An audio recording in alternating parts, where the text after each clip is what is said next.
नमस्कार। हिमाचल दस्तक में एक बार फिर आपका स्वागत है। मैं हूं आपके साथ मस्तराम डलैल। पेश करते हैं हिमाचल प्रदेश की प्रमुख खबरें।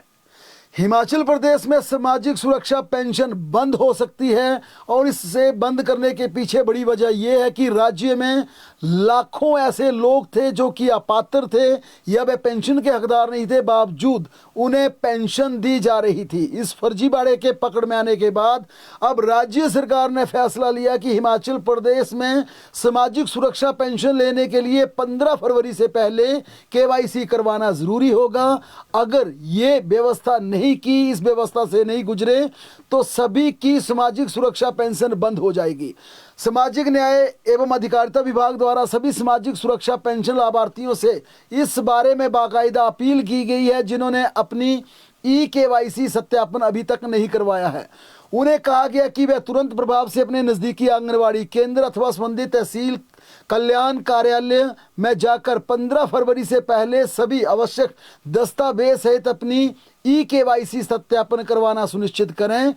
इस अंतिम अवसर के उपरांत पेंशन लाभार्थी द्वारा अपनी KYC सत्यापित न करवाने की स्थिति में यह समझा जाएगा कि पेंशनर इस समय जीवित नहीं है, उपलब्ध नहीं है अथवा सामाजिक सुरक्षा पेंशन पात्रता के लिए वे पात्र नहीं है। तत्पश्चात उनकी पेंशन स्थायी रूप से बंद कर दी जाएगी, पूरी तरह से बंद कर दी जाएगी। इसके अतिरिक्त यदि किसी असहाय पेंशन भोगी का आधार कार्ड नहीं बना है, उसे अपडेट करने की आवश्यकता है, तो वह आधार कार्ड अपडेट करवाने के लिए संबंधित तहसील कल्याण अधिकारी से संपर्क कर सकते हैं। ये बड़ी शर्त सरकार ने इसलिए लगाई है क्योंकि पिछले दिनों जांच में खुलासा हुआ था कि प्रदेश में 1 लाख से ज़्यादा लोग फर्जीवाड़े तरीके से पेंशन ले रहे हैं, जिसमें 40,000 के करीब तो ये सत्यापित हो चुका है कि उन्हें गलत तरीके से पेंशन दी जा रही थी। इसके चलते सरकार ने कहा है कि अगर 15 फरवरी तक आपने सत्यापन नहीं करवाया, KYC नहीं करवाई, तो आपकी पेंशन यानी जो आपको फरवरी की सामाजिक सुरक्षा पेंशन मार्च में मिलनी है वो आपके खाते में नहीं आएगी, पेंशन स्थायी रूप से बंद कर दी जाएगी।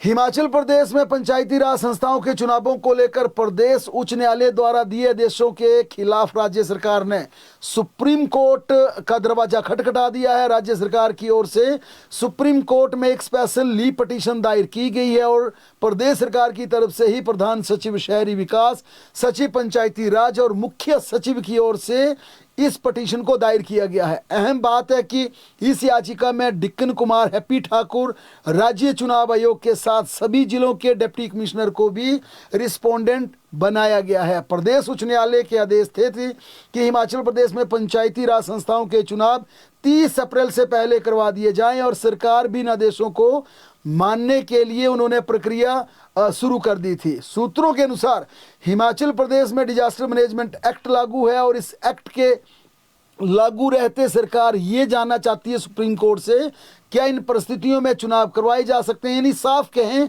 तो हिमाचल प्रदेश सरकार अब सुप्रीम कोर्ट में अपना पक्ष रखकर ये जानना चाहती है कि जो फैसला प्रदेश हाई कोर्ट ने दिया वो सही है, क्योंकि सरकार को अभी भी लगता है कि डिजास्टर एक्ट पंचायत एक्ट से बड़ा है। डिजास्टर एक्ट जब लग गया तो उसके बाद कोई चीज़ काम नहीं करती। यही वजह है कि अब सरकार दिल्ली पहुंच गई है। हाई कोर्ट ने आदेश दिए थे कि चुनाव करवा दिए जाए, मगर सरकार ने अब सुप्रीम कोर्ट में उस फैसले को चुनौती दे दी है।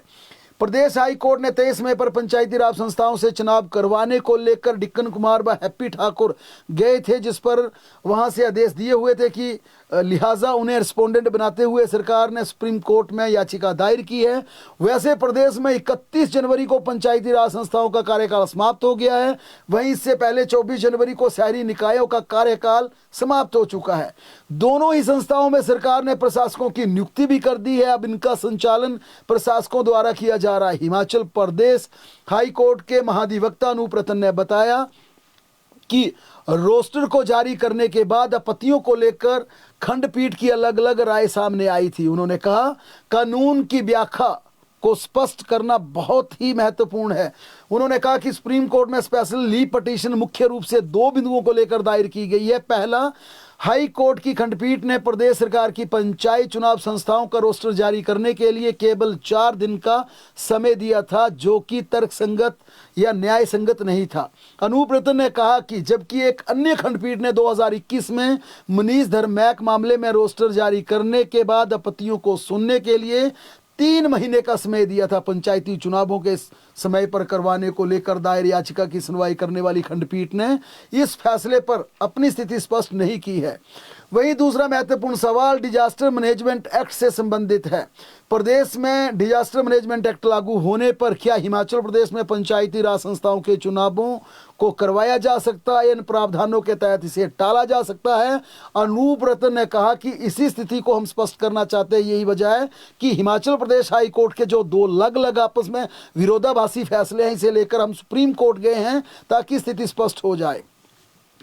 लेकिन माना यह भी जा रहा है कि जो परिस्थितियां धीरे धीरे उत्पन्न हो रही है उससे अब ये संभावना बेहद कम दिखने लगी है, क्योंकि अगर ये सुप्रीम कोर्ट में ये पिटीशन एडमिट हो जाती है, ये केस लग जाता है या स्टे मिल जाता है, फिर ये माना जा सकता है कि चुनाव फिर और टल सकते हैं। हालांकि 2 दिन पहले जो तमाम उच्च अधिकारियों की बैठक हुई थी उसमें सरकार की तरफ से डायरेक्शन दी गई थी कि अगर इस पूरे प्रोसेस को अडॉप्ट भी किया जाए तो 15 से 20 मई के आसपास चुनाव के लिए वक्त लग जाएगा। और 2 दिन पहले ये आपसी सहमति सरकार की बनी थी कि हम हिमाचल प्रदेश हाई कोर्ट से गुहार करेंगे, 15 से 20 दिन का समय मांगेंगे ताकि 15 से 20 मई के आसपास चुनाव करवा दिए जाएं। लेकिन अब जिस मंशा के साथ सरकार सुप्रीम कोर्ट गई है उसमें अगर स्टे मिलता है या हिमाचल प्रदेश सरकार को राहत मिलती है, फिर ये चुनाव कुछ समय के लिए लटक सकते हैं।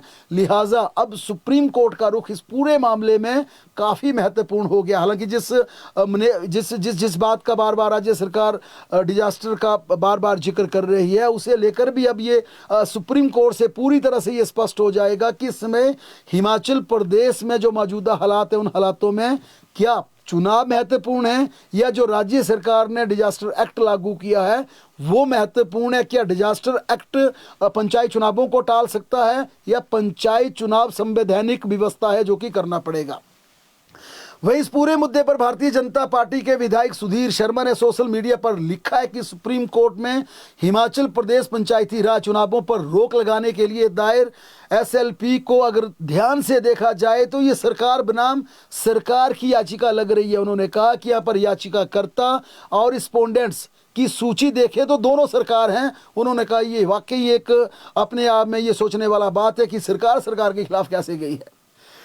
उधर आरडीजी पर मचे बवाल के बीच मुख्यमंत्री सुखविंदर सिंह सुक्खू ने आज 2 बड़े फैसले लिए हैं। और ये पहला फैसला है कि हिमाचल प्रदेश में जितने कमर्शियल बैंक हैं या जितने कमर्शियल संस्थाएं हैं जो कि यहाँ पर इंश्योरेंस कंपनियां हैं या फिर बैंकर्स हैं, इन सभी को अब बाकायदा बिजली पर 2 रुपये प्रति यूनिट सेस देना होगा। यानी जितने भी कमर्शियल बैंक हैं, जितने भी इंश्योरेंस कंपनियां, इंश्योरेंस यूनिट है हिमाचल प्रदेश में, उन सभी को बिजली पर 2 रुपये अतिरिक्त सेस लगाया गया है। प्रति यूनिट उन्हें 2 रुपये अतिरिक्त सेस देना होगा। जाहिर तौर पर यह बड़ा फैसला इसलिए लिया गया ताकि जो आरडीजी की कमी है उसे पूरा किया जाए।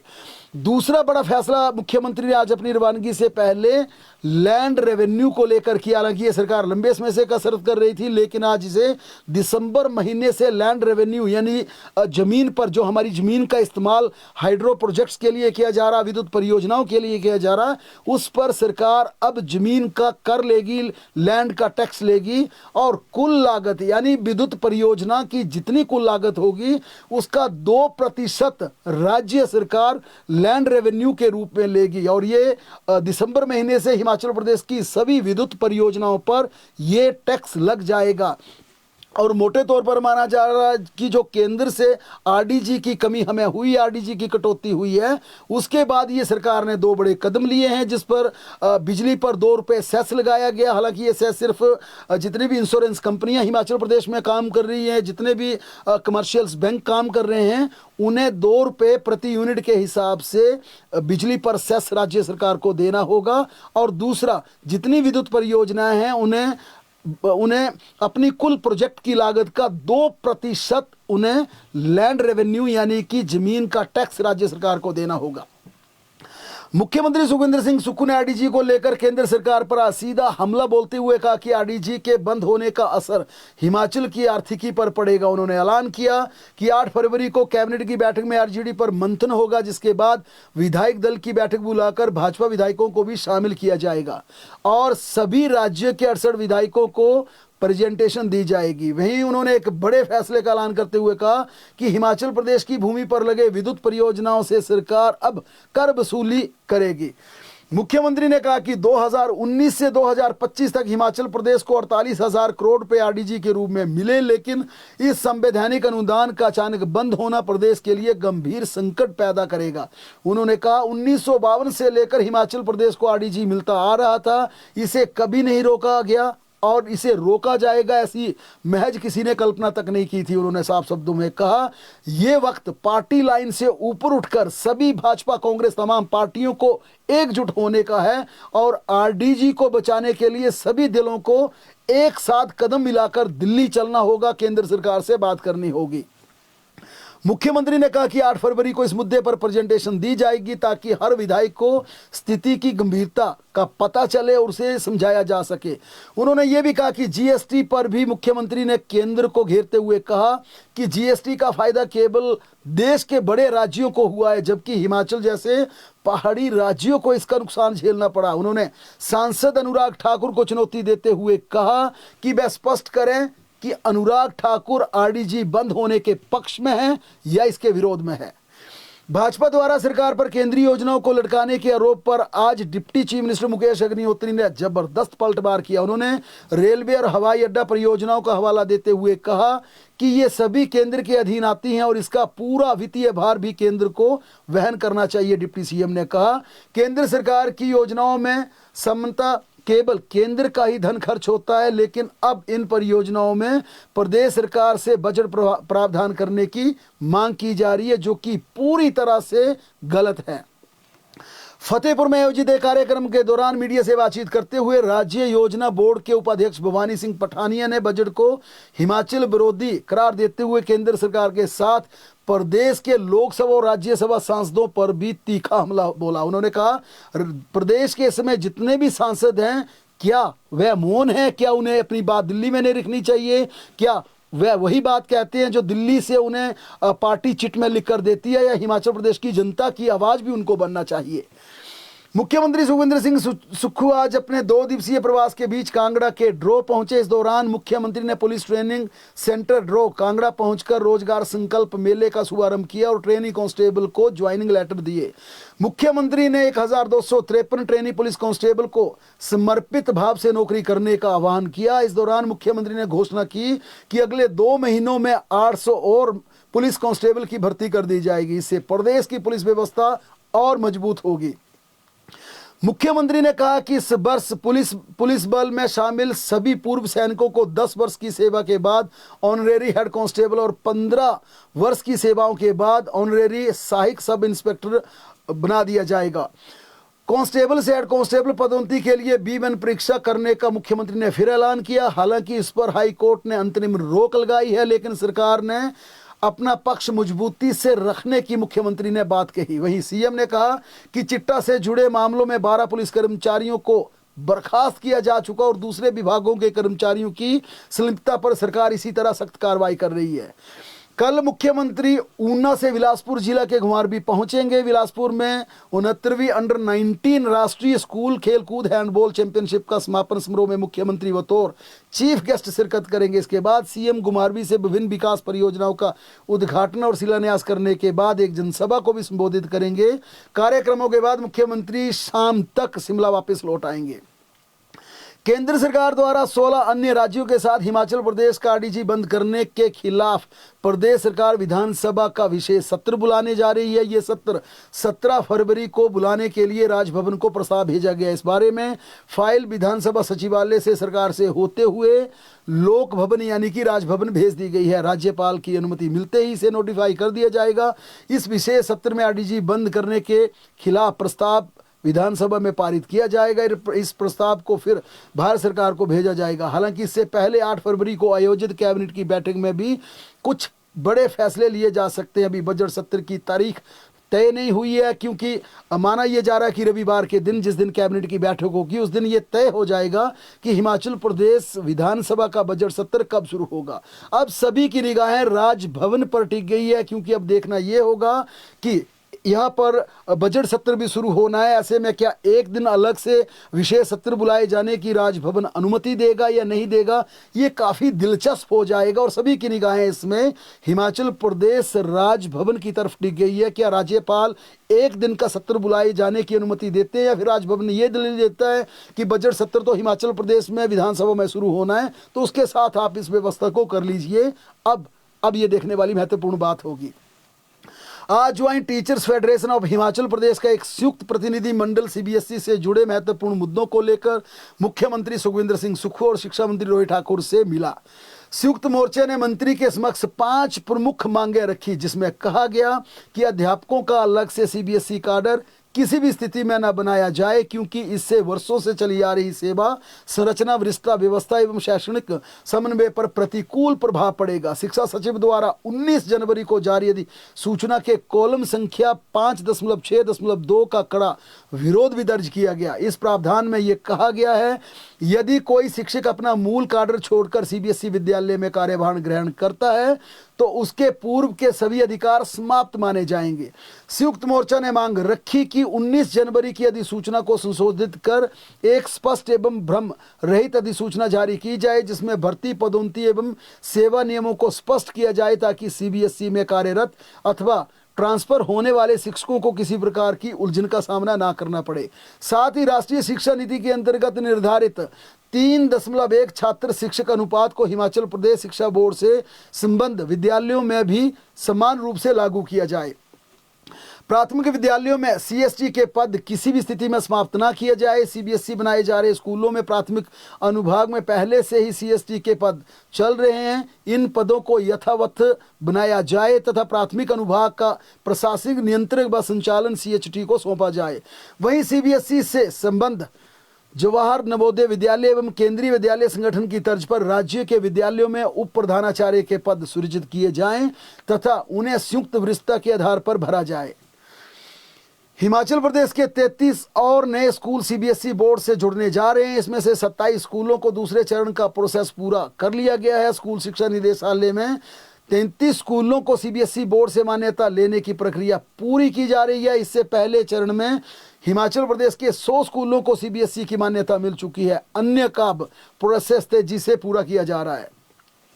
हिमाचल प्रदेश स्कूल शिक्षा बोर्ड के इतिहास में पहली बार बिना फेल होने के डर से, टेंशन से छात्र परीक्षा में बैठ सकते हैं। राज्य स्कूल शिक्षा बोर्ड धर्मशाला ने इन परीक्षाओं से ही पहली बार ड्यूल एग्जामिनेशन सिस्टम लागू कर दिया है, जिसमें बोर्ड की मार्च अप्रैल में प्रस्तावित वार्षिक परीक्षाओं में पायलट प्रोजेक्ट के तहत 10वीं कक्षा के छात्रों के लिए ये सुविधा प्रदान की जा रही है, जिसमें मैट्रिक के छात्रों को मार्च के बाद जून जुलाई में 2 बार परीक्षा देने के बाद पास होने का मौका मिल सकता है। इसमें अहम और बड़ी बात यह है कि 10वीं के छात्रों को 5 अनिवार्य विषय में पास होना अनिवार्य होगा, जिसमें अब मात्र 3 विषयों में पास होने पर भी छात्र आगामी परीक्षाओं में बैठ सकते हैं, जबकि 2 विषयों की पास होने के लिए जून व जुलाई में दूसरी बार उन्हें परीक्षा में बैठने का मौका मिल सकता है। इतना ही नहीं, किसी छात्र को पास होने पर भी अपने अंक बढ़ाने के लिए दोबारा परीक्षा देने की जरूरत लगती है, तो इम्प्रूवमेंट के तहत जून जुलाई में अपने 3 विषयों की परीक्षा देने का प्रावधान किया गया है।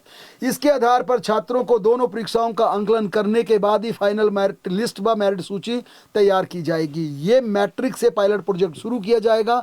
सफलता मिली तो बोर्ड की दूसरी कक्षाओं के लिए भी ये प्रावधान लागू किया जाएगा। राज्य में ड्यूटी के दौरान कोताही बरतने वाले हिमाचल प्रदेश 3 पुलिस थानों के 9 जवानों को सोलन पुलिस प्रशासन ने सस्पेंड कर दिया है। सोमवार देर रात किए औचक निरीक्षण के बाद कालका शिमला एनएच से सटे परमाणु, धर्मपुर और सदर सोलन थाने के पुलिस व होमगार्ड के जवानों पर यह कार्रवाई की गई है।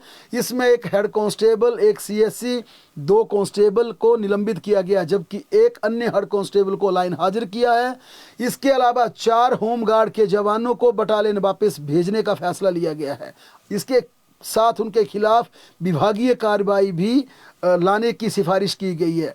एसएसपी सोलन गौरव सिंह ने देर रात 2 बजे परमाणु, धर्मपुर और सोलन के सदर थानों का औचक निरीक्षण किया और वे देखना चाहते थे कि हमारे पुलिस जवान ड्यूटी पर क्या पूरी तरह से मुस्तैद रहते हैं, किसी तरह की कोताही होती है। इस दौरान जब गौरव सिंह पहुंचे तो कालका शिमला एनएच पर स्थित गश्त के दौरान संबंधित जवान ड्यूटी में उपस्थित नहीं पाए गए। हालांकि जवान गश्त पर मौजूद थे, लेकिन देर रात के समय नाकाबंदी में कोताही पाई गई। गाड़ियां बिना जांच के ही प्रवेश कर रही थी। ये कार्रवाई उन्होंने शिकायतों के आधार पर की है। इसमें शिकायतें मिल रही थी कि गश्त पर जवान कोताही बरतते हैं, जिसके बाद उन्होंने देर रात निरीक्षण किया और इससे पहले भी करीब 2 सप्ताह पहले ड्यूटी में लापरवाही बरतने पर एक एएसआई को निलंबित किया जा चुका है। इससे साफ संकेत मिल रहे हैं कि सोलन पुलिस में अनुशासन से किसी भी तरह का समझौता नहीं किया जा रहा है।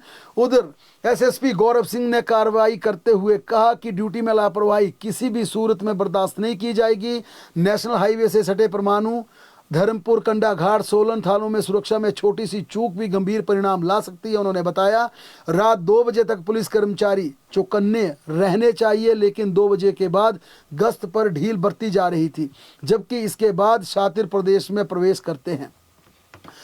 जिला सिरमौर के कोडब बागना निवासी जिला सांख्यिकी अधिकारी 40 वर्षीय प्रेम प्रकाश बगनाल ने सोमवार को आत्महत्या कर ली। प्रेम प्रकाश बगनाल जिला सांख्यिकी कार्यालय सोलन में कार्यरत थे।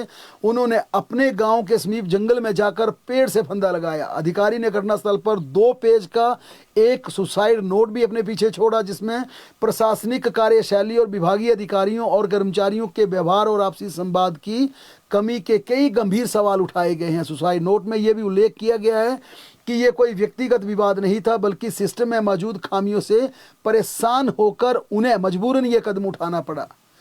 हिमाचल प्रदेश में 9 व 10 फरवरी को फिर बारिश और बर्फबारी की संभावना है। मौसम विज्ञान केंद्र ने मैदानी इलाकों में बारिश तथा पहाड़ों में बर्फबारी का पूर्वानुमान लगाया है। प्रदेश में बीते 24 घंटे के दौरान भी कल्पा, केलांग, सांगला, कुफरी व जोत में बर्फबारी रिकॉर्ड दर्ज की गई, जिससे सुबह व शाम का समय ठंड का प्रकोप और बढ़ गया है। आज अधिकतर क्षेत्रों में मौसम साफ बना रहा, जिससे अधिकतम तापमान में थोड़ी सी बढ़ोतरी दर्ज हुई है।